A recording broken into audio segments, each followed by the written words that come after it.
నమస్తే, welcome to our channel. నేను అంకిత. Jaganmohan Reddy London వెళ్తున్నాడని ఇప్పటి వరకు చాలా విన్నాం మనము ఆయన లండన్ టూర్ గురించి.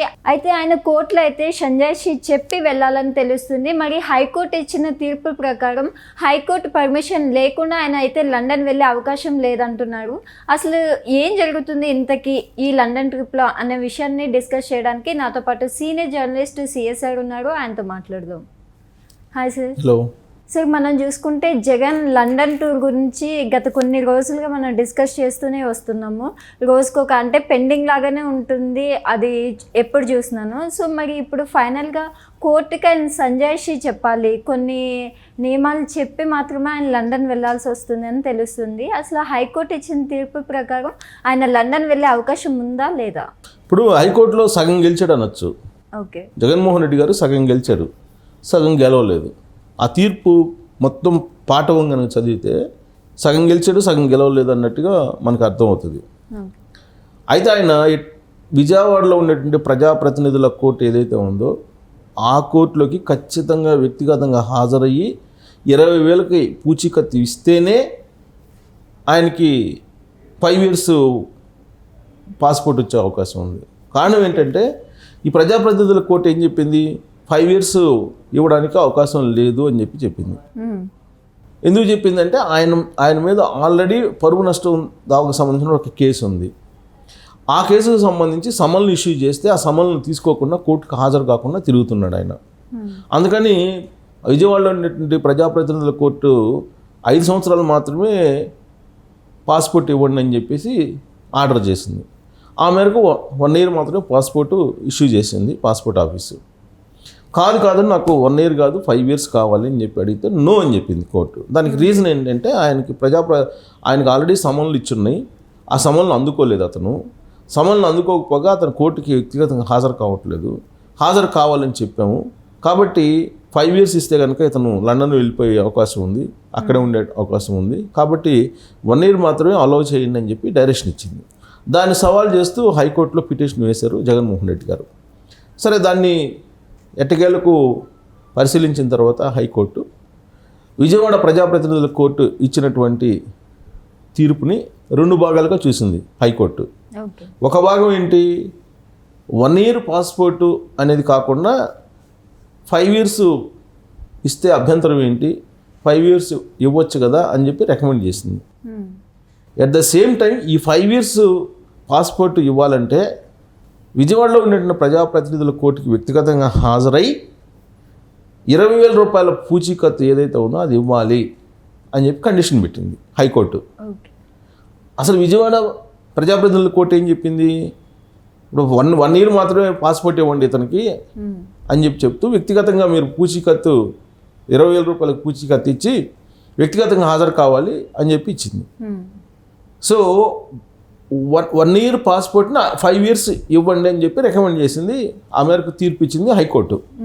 కానీ కండిషన్, విజయవాడ ప్రజాప్రతినిధుల కోర్టుకు వెళ్ళి 20,000 కట్టి అక్కడ వ్యక్తిగతంగా హాజరైతేనే ఇది వర్తింప చేయండి అని చెప్పి కండిషన్ పెట్టింది, చిన్న మెలికి పెట్టింది.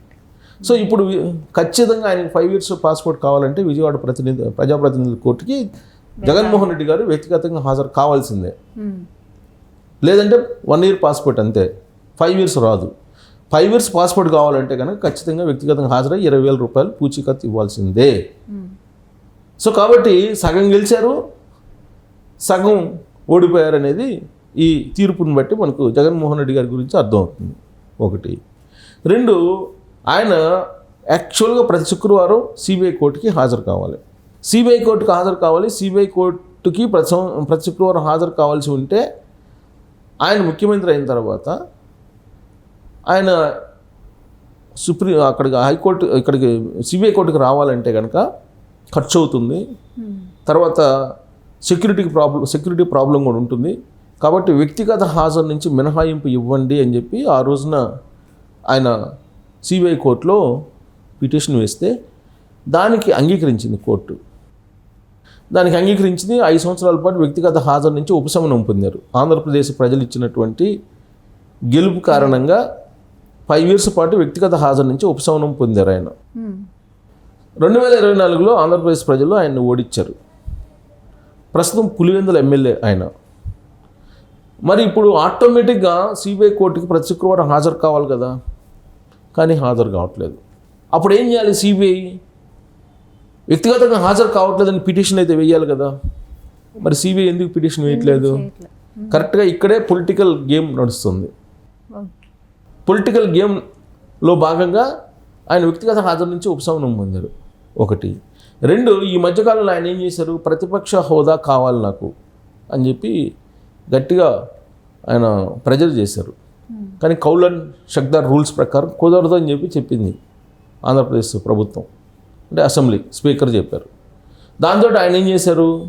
నాకు ప్రతిపక్ష హోదా కావాలని హైకోర్టుకి వెళ్ళాడు. ఒకవేళ హైకోర్టు కనుక ప్రతిపక్ష హోదా ఇవ్వండి అని చెప్పి డైరెక్షన్ ఇస్తే దాన్ని తీసుకెళ్ళి సిబిఐ కోర్టుకి ఇస్తారు. సిబిఐ కోర్టుకి ఇచ్చి నాకు ప్రతిపక్ష హోదా ఇవ్వమని చెప్పి హైకోర్టు డైరెక్షన్ ఇచ్చింది. కాబట్టి ప్రతిపక్ష నాయకుడిగా నన్ను గుర్తించముంది కాబట్టి నేను ప్రతిపక్ష నాయకుడిగా నాకు వ్యక్తిగత హాజరు కావాలంటే సెక్యూరిటీ ప్రాబ్లం ఉంటుంది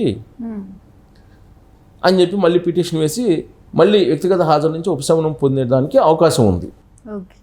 కాబట్టి హైకోర్టులో అది ఉంది. హైకోర్టు ఇచ్చేటువంటి అవకాశం లేదు. ఒకవేళ ఇస్తే ఇక న్యాయ వ్యవస్థని, ఇప్పటికే న్యాయ వ్యవస్థ మీద చాలామందికి భిన్నాభిప్రాయాలు ఉన్నాయి.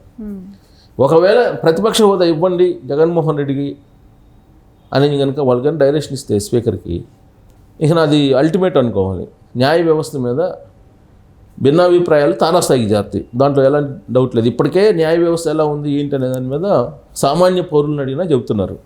లెజిస్లేషన్ వ్యవస్థ వేరు, న్యాయ వ్యవస్థ వేరు. ఈ రెండింటికి మధ్య లక్ష్మణ్ రేఖ ఉంది. ఇది అటెలదు, అది ఇటెలదు. అది కనుక పాటిస్తే ఓకే, అది పాటించకుండా కనుక డైరెక్షన్ ఇస్తే అప్పుడు భిన్నాభిప్రాయాలు వ్యక్తమయ్యేటువంటి అవకాశం. అదొక అంశం. ఇక సిబిఐ కోర్టు, హైకోర్టు, విజయవాడ ప్రజాప్రతినిధుల కోర్టు, ఈ 3 చుట్టూ ఇప్పుడు ఈయన భవిష్యత్తు నడుస్తుంది.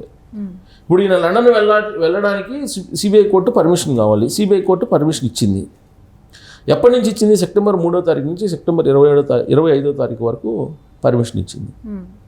సో ఈ పర్మిషన్లో సగం రోజులు ఇక్కడే ఆయన డిప్లొమాటిక్ పాస్పోర్టు ఇవ్వడానికి కుదరదని చెప్పేసింది. ఎందుకంటే ఆయన సీఎం కాదు కాబట్టి. సరే డిప్లొమాటిక్ పాస్పోర్ట్ ఇవ్వకపోయారు, 5 సంవత్సరాల పాస్పోర్ట్ అన్న ఇవ్వండి అని చెప్పి ఈయన అభ్యర్థిస్తే 5 సంవత్సరాల పాస్పోర్ట్ ఇవ్వండి అని చెప్పి సిబిఐ కోర్టు చెప్తే, బట్ విజయవాడ ప్రజాప్రతినిధుల కోర్టు మాత్రం 1 year ఇవ్వండి అని చెప్పింది. దానికి కారణం ఏంటంటే ఈ కేసు పెండింగ్ ఉంది, సమన్లు ఇచ్చాము, బట్ అతను హాజరు కావట్లేదు వ్యక్తిగతంగా, కాబట్టి అతనికి 5 years ఇవ్వద్దు అని చెప్పి చెప్పింది. దాని ప్రకారం 1 year మాత్రం ఇష్యూ అయింది పాస్పోర్ట్. మరి ఇక సిబిఐ కోర్టు ఎందుకు జగన్మోహన్ రెడ్డికి సపోర్ట్గా ఉందంటారు? ఇది అందరికీ తెలిసినటువంటి విషయమే. దాదాపు 5 సంవత్సరాల నుంచి 10 సంవత్సరాలు 12 సంవత్సరాల నుంచి కేసు నడుస్తుంటే అసలు జగన్మోహన్ రెడ్డి గారిని ఎవరు ఆదుకుంటున్నారు తెర వెనుక అనేది 5 సంవత్సరాల నుంచి చాలా క్లారిటీగా ఉంది. ఆంధ్రప్రదేశ్ ప్రజలకి, తెలుగు ప్రజలకి, ఈ కేసుల గురించి తెలిసినటువంటి వాళ్ళందరికీ కూడా చాలా క్లారిటీ ఉంది. దీంట్లో బీజేపీకి సంబంధించినటువంటి పెద్దల ఆశీస్సులతోటి అతను బయట తిరుగుతున్నాడు, బెయిల్ మీద తిరుగుతున్నారు. భారత న్యాయ చరిత్రలో 12 సంవత్సరాల పాటు బెయిల్ మీద ఉన్నటువంటి ఒక నేరారోపణ ఎదుర్కొంటున్నటువంటి వ్యక్తి ఎవరైనా ఉన్నారంటే అది జగన్మోహన్ రెడ్డి గారు. అందుకే జగన్మోహన్ రెడ్డి గారి మీద ఉన్నటువంటి కేసుల్ని ఒక కేస్ స్టడీ కింద, ఒక పాఠ్యాంశం కింద ప్రపంచ దేశాల్లో ఉండేటువంటి యూనివర్సిటీల్లో పెట్టాలి అని చెప్పి చంద్రబాబు గారు అనేక సందర్భాల్లో చెప్పారు. భారత న్యాయ వ్యవస్థ ఎలా ఉందనే దానికి జగన్మోహన్ రెడ్డి గారి కేసులే ఉదాహరణ. ఆ కేసులకు సంబంధించినటువంటి విచారణలు అవే ఉదాహరణ. సిబిఐ కోర్టులో ఎంతమంది జడ్జెస్ మారారు తీర్పులు ఇచ్చేటువంటి సమయంలో అనేది అందరికీ తెలుసు. తీరా ఈ వారంలో తీర్పు వస్తుంది అనగానే ఆ జడ్జి బదిలీ వెళ్ళిపోతాడు. ఇప్పుడు దాదాపు 3 జడ్జిలు బదిలీ వెళ్ళిపోయారు. మళ్ళీ కొత్త జడ్జి రావటం, ఆ కేసులను మళ్ళీ స్టడీ చేయటం, తీర్పు ఇచ్చే టైంలో మళ్ళీ బదిలీ వెళ్ళిపోవటం. ఇది కేవలం ఒక జగన్మోహన్ రెడ్డి గారికి మాత్రమే సాధ్యమైంది. భారత న్యాయ వ్యవస్థని జగన్మోహన్ రెడ్డి గారు ఏ విధంగా దాంట్లో ఉన్న లూప్ హోల్స్ని కానీ, దాంట్లో ఉన్నటువంటి రుగ్మతలను కానీ ఏ విధంగా ఉపయోగించుకుంటున్నాడు అనే దానికి జగన్మోహన్ రెడ్డి గారి కేసులు, వాటి విచారణని ఒక ఉదాహరణగా తీసుకోవచ్చు. కేస్ స్టడీ కింద అందుకే పెట్టమంటున్నారు చంద్రబాబు గారు. దాన్ని ఒక పాఠ్యాంశం కింద కూడా చేర్చమంటున్నారు ఆయన మీద ఉన్నటువంటి కేసులను కూడా. ప్రపంచంలో ఏ నాయకులకు సంబంధించినటువంటి వాళ్ళకి ఇలాంటి కేసులు ఉండవు. ప్లస్ జైలుకు పోయించినటువంటి ఒక వ్యక్తి బెయిల్ మీద ఇన్ని సంవత్సరాల పాటు ఉన్నారంటే భారత న్యాయ వ్యవస్థకు దండం పెట్టాలి. అంతకు మించి మనం చేయగలిగేది ఏమి. అందుకే బహుశా నేను అనుకుంటూ కళ్ళకి గంతలు కట్టి ఉంటాయి. చట్టానికి కళ్ళు లేవు తమ్ముడు, న్యాయానికి విలువ లేవు తమ్ముడు, ఏదో పాట ఉంది ఒకటి. సో అందుకే రాసి ఉంటారు కవులు కూడా, ఇలాంటివన్నీ చూసిన తర్వాతనే రాసి ఉంటారు. సో కాబట్టి జగన్మోహన్ రెడ్డి గారు ఇప్పుడు లండన్ వెళ్ళాలి అని అంటే ఖచ్చితంగా వ్యక్తిగతంగా హాజరై 20,000 రూపాయల పూచీకత్తు విజయవాడ ప్రజాప్రతినిధుల కోర్టులో ఇస్తేనే అది సాధ్యము. ఇప్పుడు జగన్మోహన్ రెడ్డి గారు ఈగోకు పోయారు కోర్టుకు హాజరు కాకూడదని. దాని పరిణామాలే ఇప్పుడు ఎదుర్కొంటున్నాడు ఆయన. ఇప్పుడు అనివార్యంగా ఆయన హాజరు కావాల్సి వస్తుంది.